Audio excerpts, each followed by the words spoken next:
who was in the airport. That was against his assurances that they would not be killed. So the general and his colleagues were all killed, and these were directives from the chief, the commander-in-chief, the chairman and commander-in-chief of the SPLM-IO. Now, these events continue to develop. And as a result,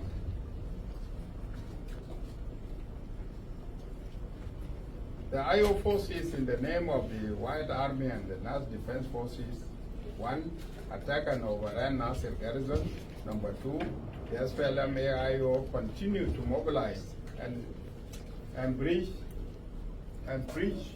hate speech, hatred, and tribalism in the name of protection the North land. The North land, which means the land of the Nuer, or the Nuer land.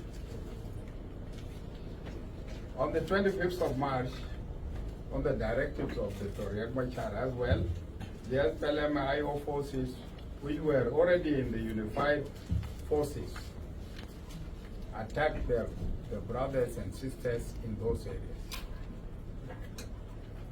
They attacked them, they attacked their colleagues who were trained with them, deployed with them, and they were staying together. They attacked them on the 25th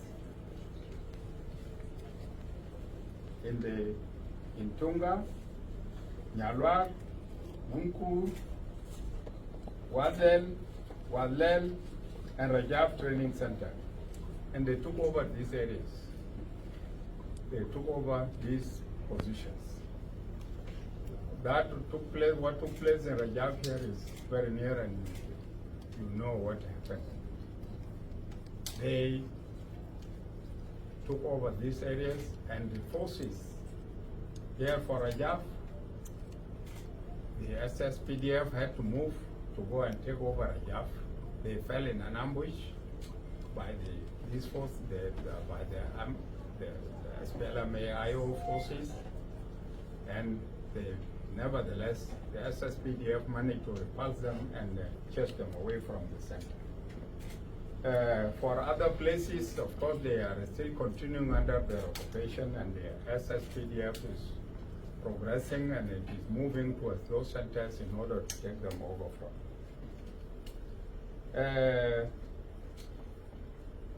On the 26th of March,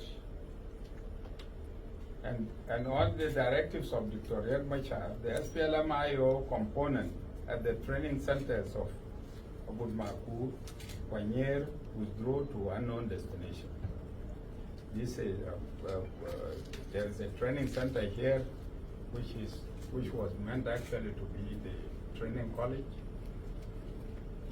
where the IO forces, where the national security forces were there, combined forces. Those forces withdrew, and it is not known where they have gone.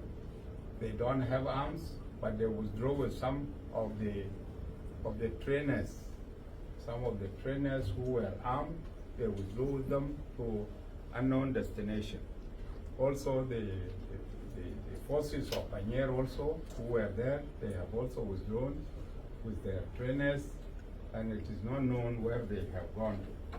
But they are in South Sudan. Now, with this, based on the same,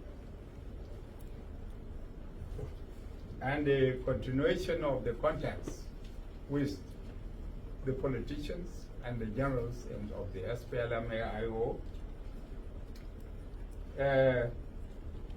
when they realized that this thing is already known, and that some of them were about to be arrested, then these people, General Dak, who is from the National Security, General Wesley Welebe, who is from the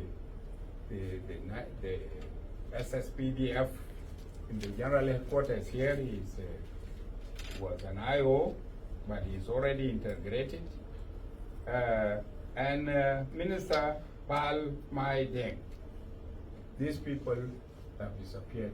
In addition to that, the person from whom you have been receiving reports and who have been writing all the time, that is the first Deputy Speaker of the Transitional National Legislative Assembly, who is Nathaniel Oyet.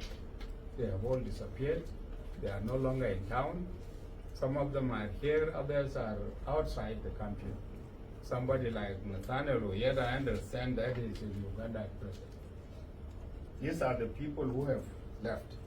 Based on that, and in order to save the transitional national the agreement, in order to save the agreement,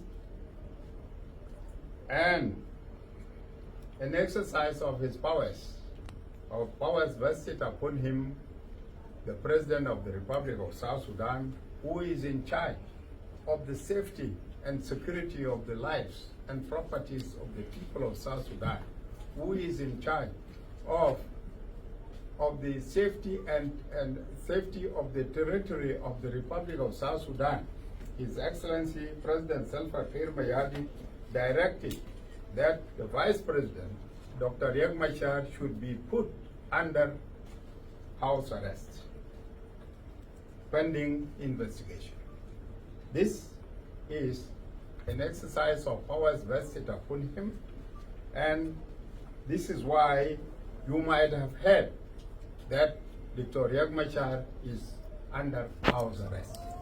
He's under house arrest, will be subjected to investigation, and it is the investigation that will prove his innocence or his guilt. So this is what happened.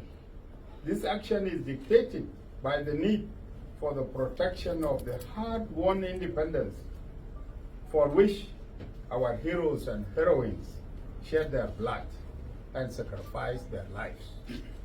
There's no joke about this, because this independence which we got today was not given to us on a silver plate. It was paid for, and we have paid lives and blood. And as such, anybody who would attempt to play with this independence will not be tolerated. For that matter, His Excellency the President directed his arrest. People have been saying, well, this is a violation of the agreement. Does the agreement authorize anybody to take the lives of others? Does the agreement authorize you to do whatever that is unlawful because of the agreement? No.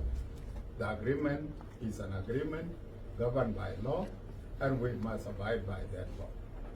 If we decide to violate in the name of the agreement, then it is unfortunate. So, with that, this is to inform you that the Vice President is under house arrest, and he will be investigated. The outcome of the investigation will be known to you.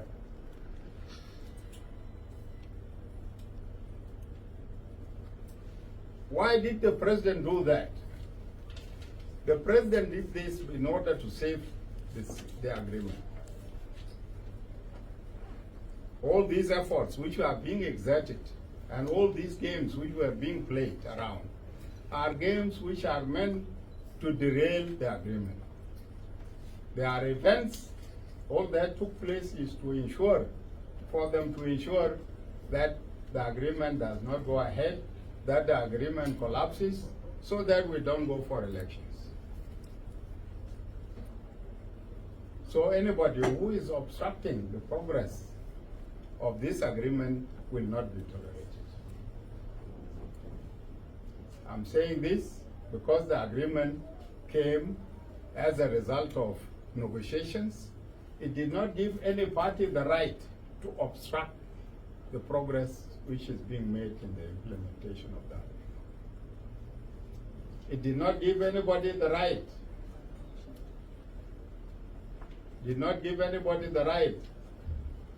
To commit offenses in the name of the agreement so that he is tolerated because we are fearing that the agreement may collapse. No. Such actions are the actions that will lead to the collapse of the agreement. This is why the president had to intervene in order to prevent the collapse of it.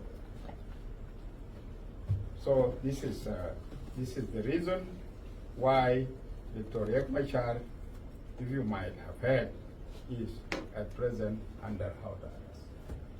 There are those who are in the social media. There are those who are saying no, the vice president is not under house arrest. I've come here to confirm that he's under house arrest, so that you don't listen to all those people, those who try to deviate and create unnecessary havoc around the issues.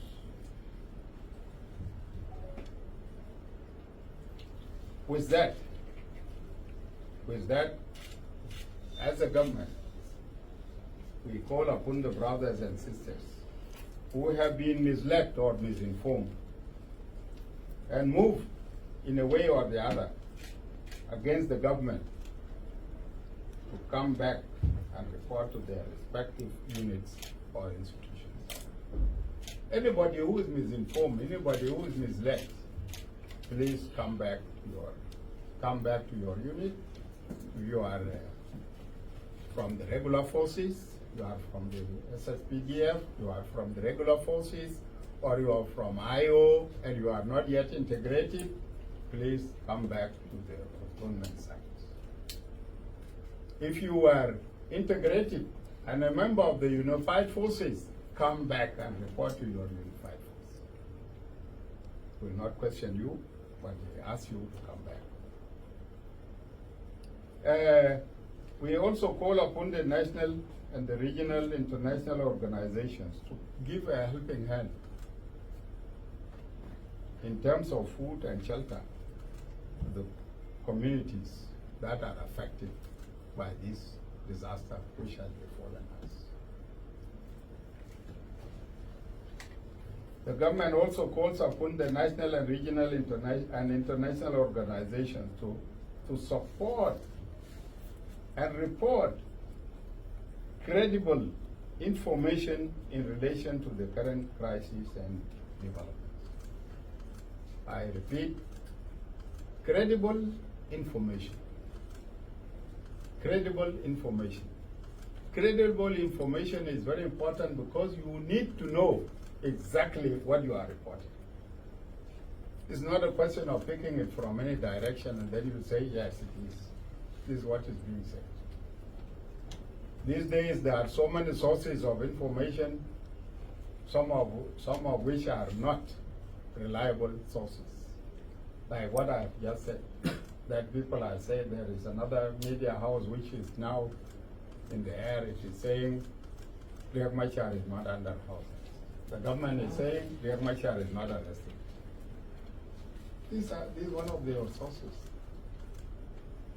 So we want you to take the most credible information. Don't just pick from anywhere and then you quote that source.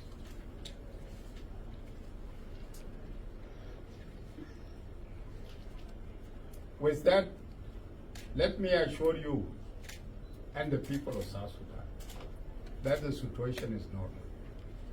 The situation is normal and it is under full control.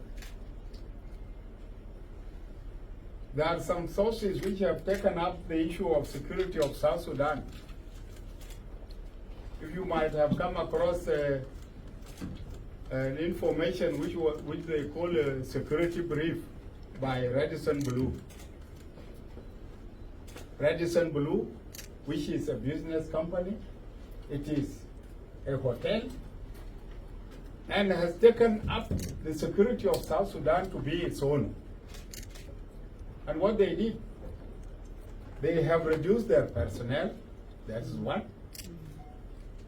Number two, they have advised all the expatriates to leave the country. Imagine, advising all the expatriates to leave the country. In what capacity now are they writing? This is simply because everybody has decided to take the security of South Sudan into his own hands. And this is why Radisson Blue, the management of Radisson Blue decided to write that way. Radisson Blue will answer. And it is that report of Radisson Blue that has caused a lot of negative impact. And that is not the correct way, that is not the right way.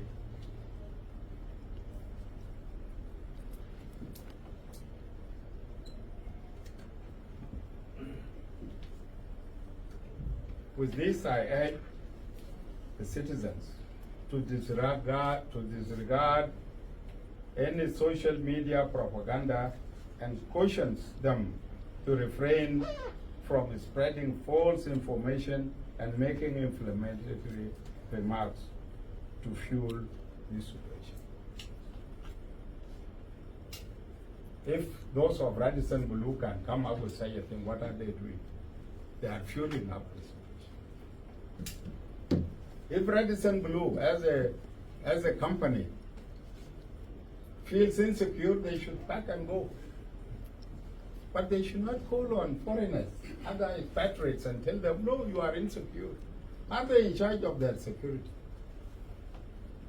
Even the staff of the Radisson Blue is the responsibility of the government of South Sudan. Not for them to claim being responsible for the security of others. And who are those authorities that usually advise them on security issues here in South Sudan? This is how we have been infiltrated. This is how security of South Sudan has been compromised, and will not allow that to happen anymore. Anybody who tampers with the security of South Sudan will not be tolerated. Because we are here as a government. We are here as a sovereign state. Anybody, any foreigner who does not feel secure, is up to him or her to go.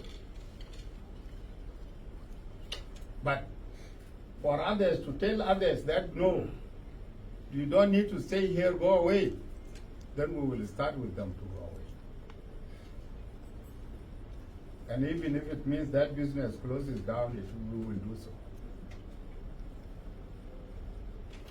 Because they are not helping us in any way, they only came to establish a business. And if they have come here to establish a business and they have decided to take over the security of our country, then that is a different.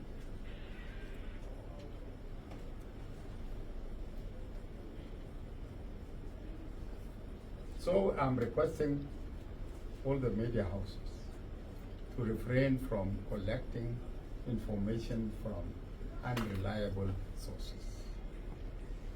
Collect information from the right sources whom you can quote. Because this is the most important thing. Any information that you get, you must quote it so that when you are asked, you will be in a position to say, yes, I got it from X or Y. But when you pick it anyhow and then you begin to disseminate it, at the end of the day, you may find yourself forwarding or giving out the necessary an information which is not in place. An example. Yesterday, Mama Rebecca, the vice president, who had been sick all this time, left yesterday from Juba International Airport, going to Nairobi, and today she will be leaving for Dubai. She is going for a trip. Now, some of you have already picked it and said, oh, things are very bad. Even Mama Rebecca has escaped. Imagine. And even if I were not to come back, I think you would have said that Michael has escaped. Because I had to come back and cut my mission yesterday, and I came back yesterday. These are some of the information that need to be verified before you pass any information. Mama Rebecca is going on sick leave. She had been sick all this time, and she was allowed by the president to go for treatment. And this must be understood clearly. So it is unfortunate that we have started to pick some of the informations which are not called for. His Excellency the President had been very clear from day one that I will not take South Sudan back to war. And these steps which has been taken up to now are steps that will prevent us from going back to war. We'll not go back to war, but we'll continue with the implementation of the agreement.